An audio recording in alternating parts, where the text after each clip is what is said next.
Opa, boa tarde a todos, queridos. Saudações a todos vocês, né? É uma grande alegria retomar e continuar as discussões que são aí necessárias para o nosso aprendizado, né? Esse desafio que aí teremos é fantástico poder fazer essa discussão em torno disso.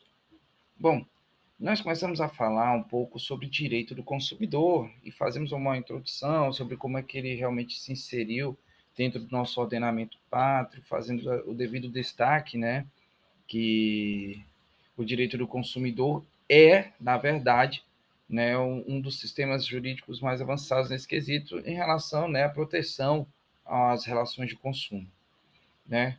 Nós já fazemos uma breve leitura sobre o artigo 1º, que dispõe sobre a finalidade do Código de Defesa do Consumidor. Ele realmente ele propõe a proteção às relações de consumo como um direito fundamental, né? E quando nós dizemos que ele é um direito fundamental, isso significa que ele é uma cláusula pétrea, né? Ele não pode ser objeto de modificação, né, por uma proposta de emenda constitucional que vise alterar a Constituição. Vale dizer, obviamente, que a Constituição é a nossa lei maior, né, é a nossa lei que rege no modelo piramidal, se nós traçássemos as regras, os regramentos normativos do nosso país, a Constituição Federal estaria no topo, né, desse ordenamento, devendo as demais, né, os demais códigos ou regramentos infraconstitucionais devendo-lhe obediência, né? E a relação de consumo, ela como direito fundamental, significa que o Estado reconhece que é importante a proteção a esta relação de consumo. Então, o artigo 1º, ele traz isso para nós. Ele traz essa leitura de que a relação de consumo ela é importante para caracterizarmos isso. O artigo 2º, que é justamente aí os três primeiros ali, os três primeiros artigos do Código de Defesa do Consumidor, eles estão dispostos ali a trazer as disposições gerais. Então, o artigo 1º, ele chega para nós e coloca, né, nos impõe a ideia de que realmente, né, o direito do consumidor, a proteção em relação de consumo, é um direito fundamental. É um direito fundamental, também atende os princípios da ordem econômica, então isso realmente acontece de maneira muito positiva, né, de maneira muito válida nesse quesito. E aí o que acontece? Por reconhecer, olha só esse trecho que nós coloquemos aí, por reconhecer que a proteção e a defesa do consumidor, que é um sujeito mais vulnerável na relação de consumo. Imagine vocês, ao longo da história, né, quantos produtos nós tivemos, quantas relações de consumo que nós tivemos, em que o consumidor ele realmente se coloca numa situação de vulnerabilidade, com compra de produtos defeituosos, com dificuldades nas trocas. Então, nós realmente necessitávamos de um código que protegesse o consumidor, que é mais vulnerável nessa relação com o empresário, né, com quem fornece o produto. E aí, o que acontece? Nós podemos, dentro disso, ter questões em que o juiz ele pode, olha só, se eu tiver um problema numa relação de consumo, o juiz ele pode de ofício, ou seja, ele não precisa ser provocado pelo consumidor, ele pode realmente intervir para proteger o interesse social, ou seja, a relação de consumo, a proteção à relação de consumo é uma natureza, né, de interesse do consumidor e busca preservar, portanto, o interesse social. E não é só isso. As relações de consumo ele pode provocar a inversão do ônus da prova de ofício e declarar nulidade de cláusulas abusivas. Olha, claro que todo mundo já deve ter passado por momentos de dificuldades ou com problemas em relações de consumo, né? Todo mundo já passou por situações dessa natureza. Mas é interessante quando a gente pode contar um caso prático, e esse caso prático ele pode trazer para vocês realmente ali uma noção do que isso significa, esse artigo 1º, quando ele menciona que a relação de proteção e de defesa do consumidor é uma relação de ordem pública de interesse social. Olha, eu mesmo já tive uma situação muito complicada numa relação de consumo, não sei se vocês já passaram por isso. Em determinada feita, eu eu indo no aeroporto, você encontrava um daqueles sujeitos que te abordam ali e ele te oferece uma revista gratuita, mas na verdade o intuito é fazer uma abordagem para que você, ao receber aquela revista, ele consiga vender a proposta de uma assinatura daquela revista, né? E eu assinei uma referida revista dessa natureza, né? Até porque vinha de brinde, uma mochila, eu achei aquilo muito bacana e atendia especialmente minha necessidade para aquele momento. Então eu pensei, poxa, eu vou unir, né, a vontade de estar ali, né, com um veículo de comunicação informativo, vou receber um suposto brinde, que eu sei, obviamente, que está embutido na própria assinatura da revista, mas me atende para uma necessidade emergencial que eu me encontrava. Eu assinei a revista, né? Eu tive altos estresses com a revista, porque ela era de periodicidade semanal, ela era para chegar no domingo, chegava numa sexta, por exemplo, e por diversas vezes eu reclamei, mas eu não resolvi cancelar a assinatura para evitar desgastes maiores.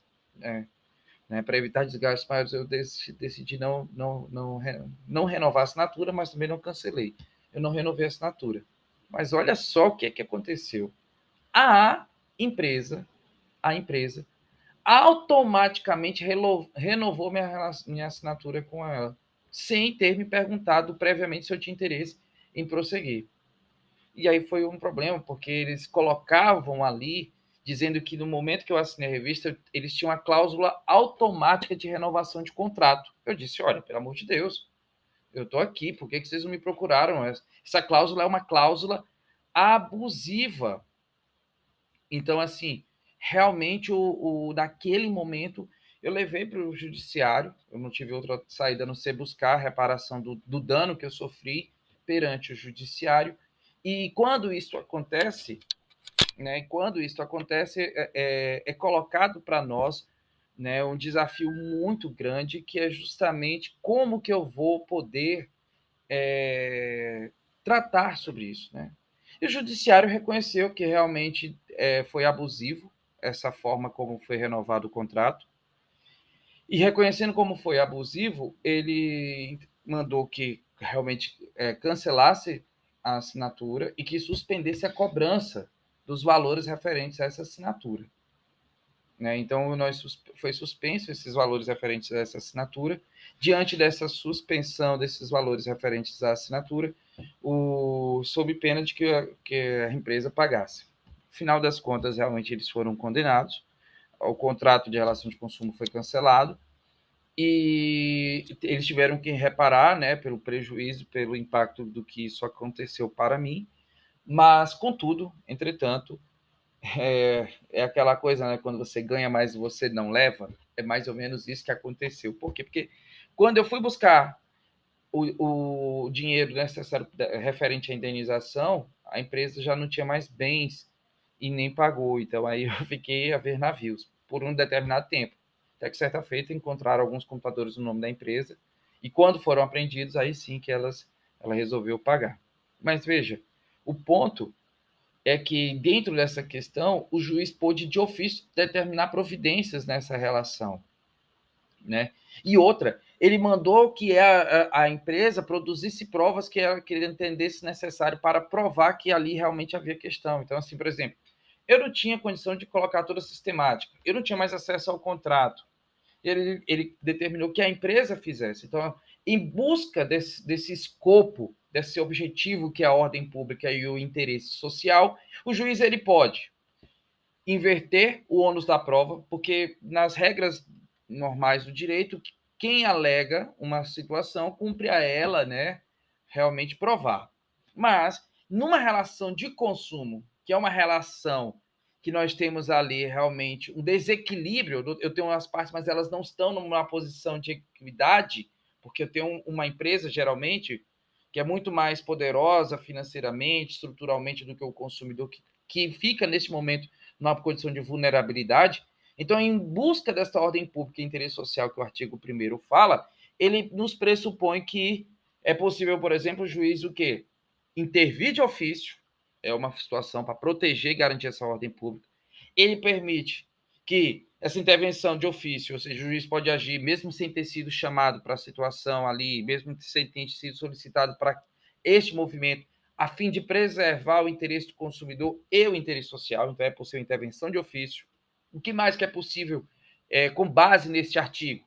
A inversão do ônus da prova, como esse que eu falei agora, né, que por mais que quem alega tem que provar, né, na relação de consumo, isso pode acontecer. E a possibilidade de ser declarado nulidade de cláusulas abusivas daquela relação de consumo. Então, é perfeitamente possível que isso aconteça. E isso acontecendo, meus queridos, nós temos aí uma oportunidade, quem sabe, de podermos avançarmos, né, de avançarmos nessa relação de consumo. O artigo 1º ele é fantástico porque ele nos coloca à baila que qual é o objetivo desde o início do Código de Defesa do Consumidor.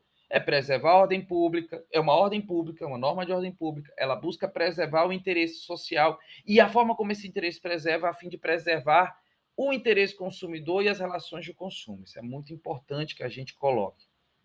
O interesse social, ele busca realmente proteger essa figura. Agora, novamente, o artigo 1º, que é esse artigo balizador, ele nos coloca ali também que o direito do consumidor, o direito à proteção ao consumidor, né, o direito de preservar a boa relação de consumo, ele é um direito fundamental. Né? Nós já mencionamos esse papel do que consiste esse direito fundamental.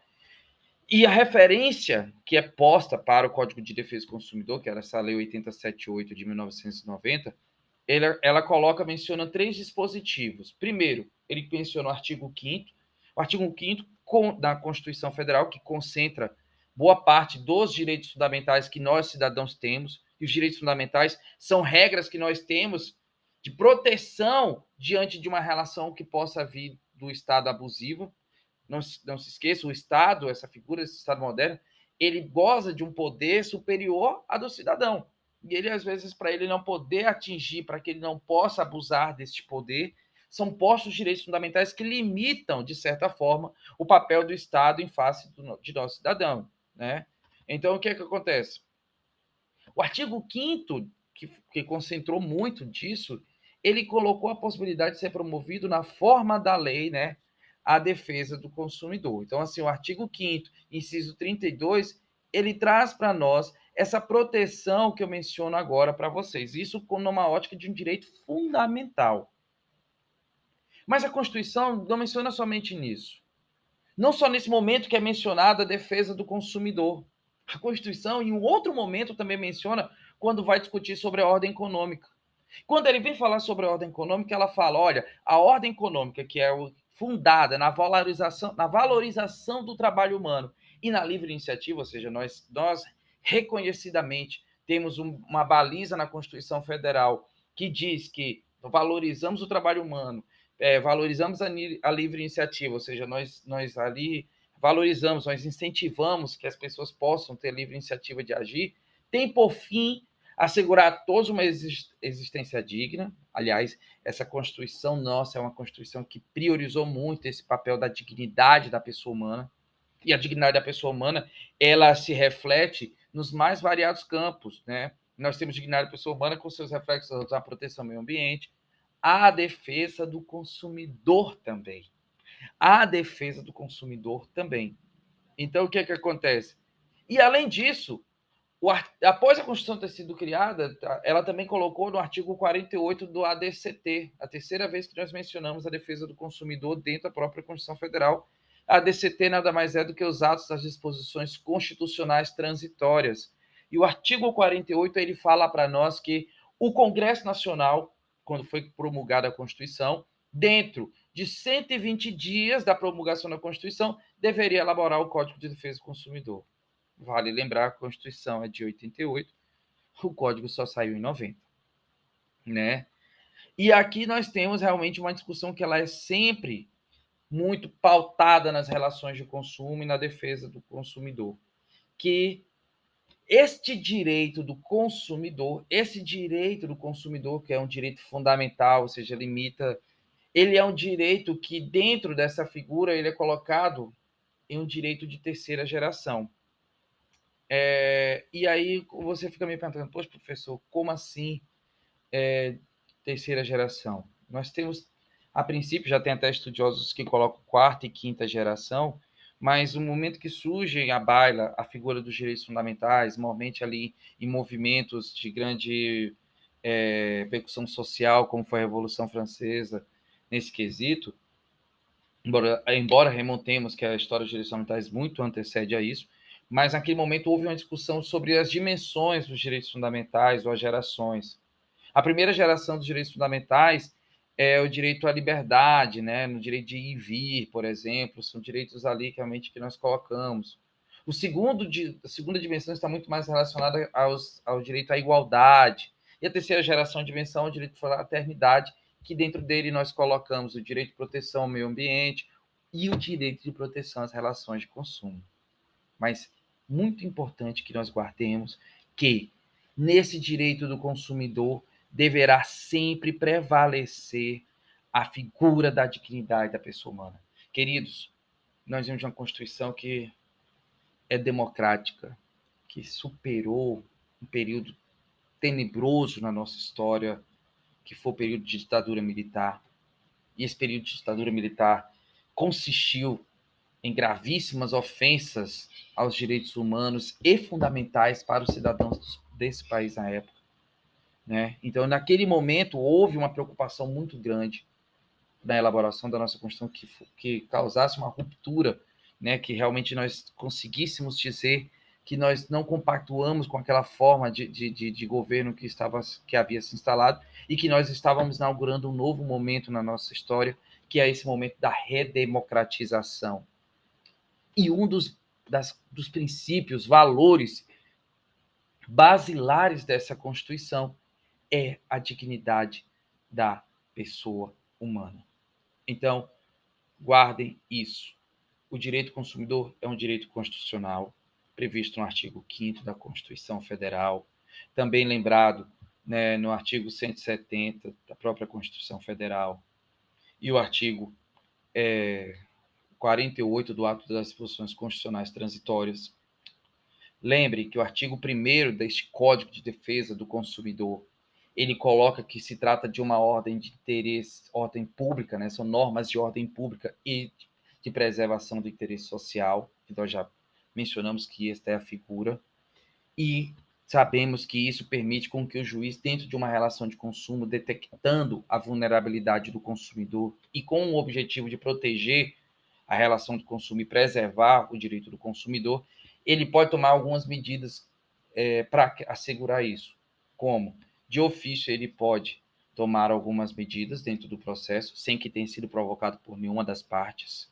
Ele pode inverter o ônus da prova, ou seja, pode colocar para que a outra parte venha provar um elemento ou venha produzir provas necessárias para a constatação de um determinado fato, como ele pode também proibir a aplicação de cláusulas abusivas. E é com isso que eu encerro com vocês esse artigo, que é fantástico. O artigo 1º é um artigo que traz para a gente muitas e importantes discussões para nós todos. Forte abraço.